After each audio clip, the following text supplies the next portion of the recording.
Hello, everybody, and welcome. I am Bricker Boom, and it's time to go ahead and hop back into our episode comparison between the TV series and the video games. Now, it shouldn't need to be said, but a spoiler alert is going to be ahead, whether it's in regards to the first game, the second game, storylines, all that stuff. So, grab a brick, a shiv, and a chicken sandwich as we go ahead and dive into this. Now, I did want to go ahead and add there are going to be some parts where it may have happened at a different point in the TV show, but I'm putting it here just to try and make it a little bit more cohesive in regards to the scenes. So if something doesn't pop up when you think it should, I do apologize. I'm just trying to figure out the best way that I can to make this work. So let's go ahead and hop back on in and not make you folks wait any longer. To start off, I do want to touch back briefly on episode 1 and point out that in this, Joel took the soldier's gun. And yes, this is a difference, but the reason I'm bringing it up is because now that I'm thinking about it, it actually kind of upsets me. Not because it's a bad choice, but because this is a man who's been living through the apocalypse. Why didn't we do that in the game? I don't know why this took me literally an entire week to actually think about, but it just popped into my head as we were watching the episode last night. But since we are rewinding the clocks a little bit here, let's go ahead and go back 20 years and look at someone who we certainly did not follow in the first game. Now, I do want to say up front, apologies if I mispronounce things, since it was in the native tongue during the actual TV show. My pronunciation may be a little bit off, but I want to say that the name is pronounced Ibu Ratna. She's an expert in her field, and it lets us see more of the infection. Now, in true HBO faction, there is a naked person, so I can't chance showing anything moving from this particular scene, but I will show screenshots of what I am talking about, and I wanted to definitely make sure to touch on the fungus that was pulled out of the person's mouth. And also the one that was shown when cutting into the leg. Even though this person has clearly been put down, the infection itself is still very much alive, functioning, and trying to find something to latch onto. This compares directly to the spores in the game, given the fact that even if there are no more quote-unquote living people and or zombies, the spores are still very much active and still very much deadly. That's why in the game, they wear face masks as soon as they see these spores because they don't want to breathe it in and become infected. After some more exposition, proof of the flower theory from the first episode, and great acting, we'll head back to Joel and Ellie. After the encounter with the soldiers, it's still nighttime in the game, while this happens in the day during the actual episode. At first, I thought that this was going to end up harming the episode, because let's be honest, in any horror genre, suspense genre, whatever, nighttime is always going to be a lot scarier than daytime. And at first, it seems to be true, because what we do is we don't explore the building that leaned against the other while we do that in the game, but this could always be due to budgetary reasons. And Ellie runs into a hotel, which threw me off because this happens much later in the game. It's clear, Ellie. Come on down. Nancy. You ever stay at a place like this? Before that I had to shit on you?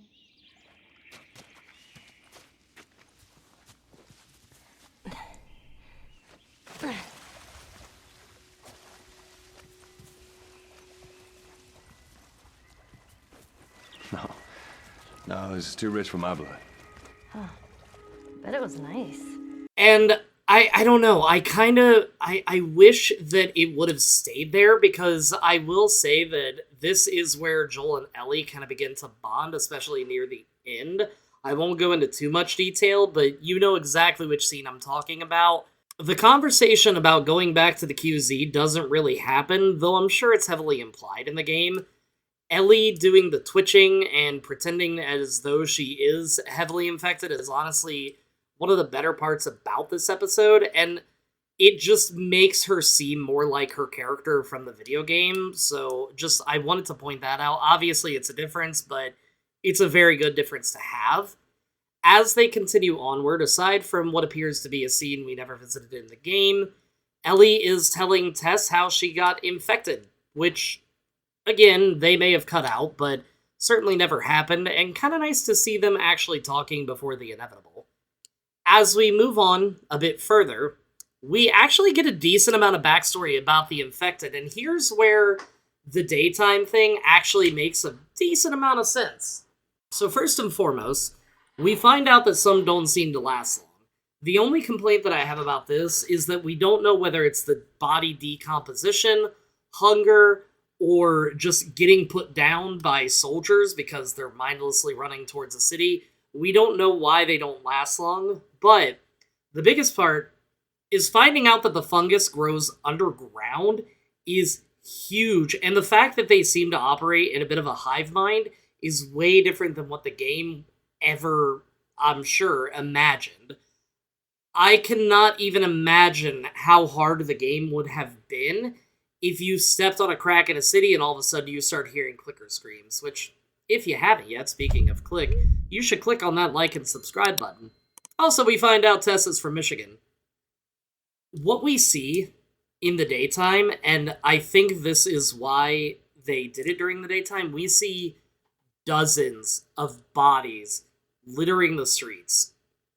But the thing is, they're still moving. Not much. They're also making sounds. Not much. But them talking about the fact that if you step on a crack, it can alert this many is a horrifying concept.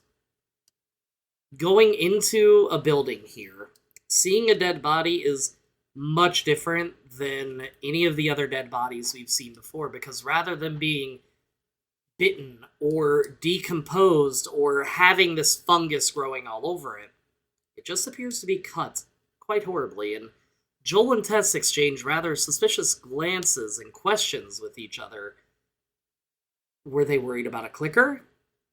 Was it a bloater? Or were they worried about a person? Or we may find out more as we go along.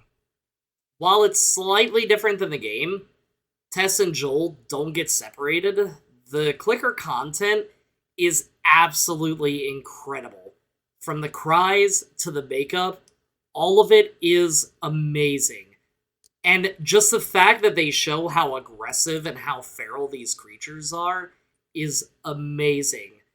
The main takeaway, though, that I want to point out that is different from this is the fact that Ellie gets bit or at the very least scratched again. Because at this point, Joel and Tess, they kind of believe her, but this definitely helps seals things in. We're going to skip a little bit forward here because a lot of what is happening at this point, traveling, is pretty well sticking to the game. And as they make it to the capital and they head inside, we finally get the bombshell dropped of Tess being bit. And it lines up almost perfectly with the video game. What happens now? What are you doing, Tess? Maybe they had a map or something to tell us where they were going. How far are we gonna take As this? far as it needs to go.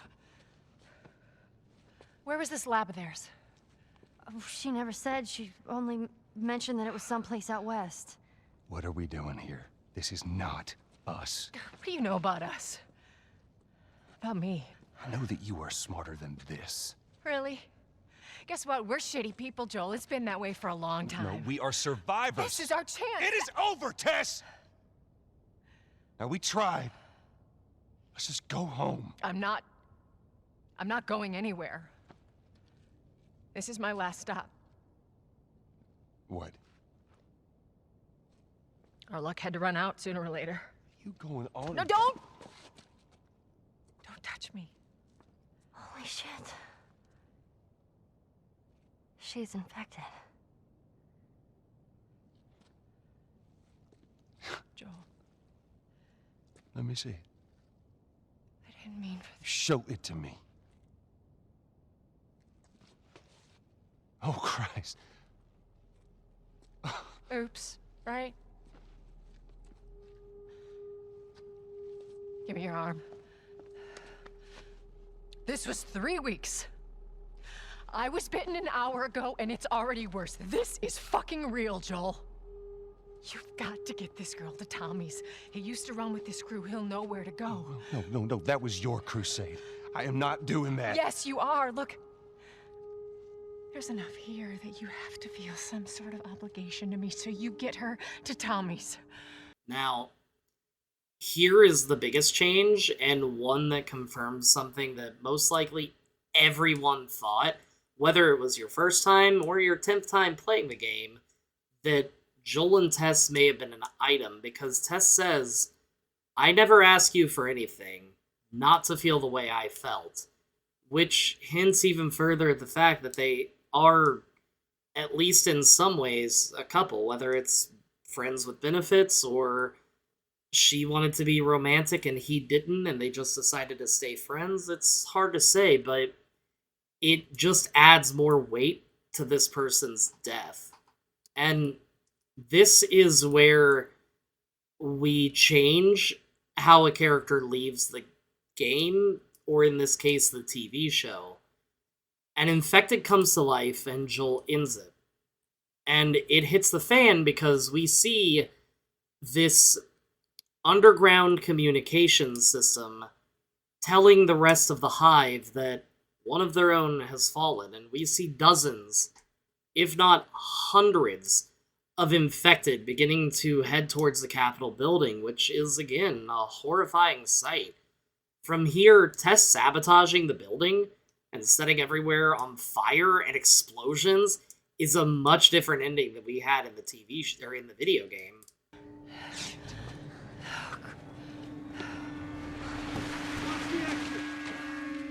They're here. Damn it. I can buy you some time, but you have to run. You want us to just leave you here? Yes. There is no way that... I will not turn into one of those things. Come on.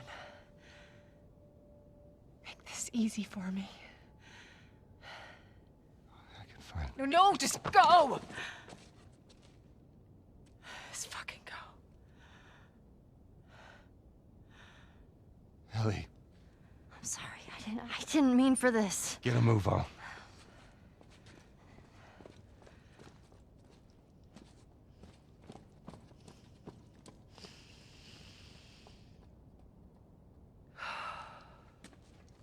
We know you're in there. Drop your weapons and come out with your hands up.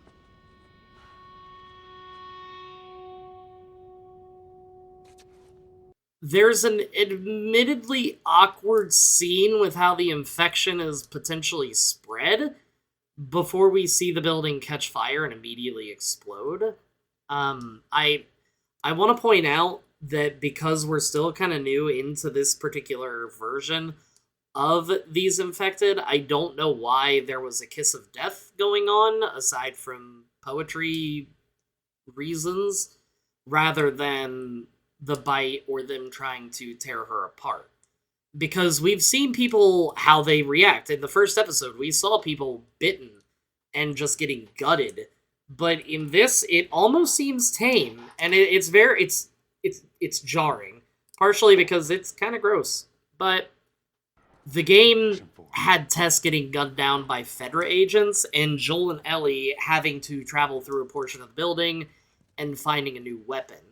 In this case, when the episode ends, it appears that they're outside. I don't know if they're maybe planning on heading into the subway that the Fedra agents chased them into. And that is where we're going to go ahead and call it, because as far as I know, those are the only differences. Not a whole lot, aside from a few big ones here and there.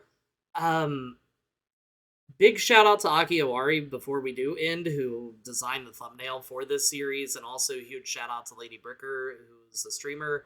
Aki Owari is a streamer too, actually, but Lady Bricker is helping me find all of these differences.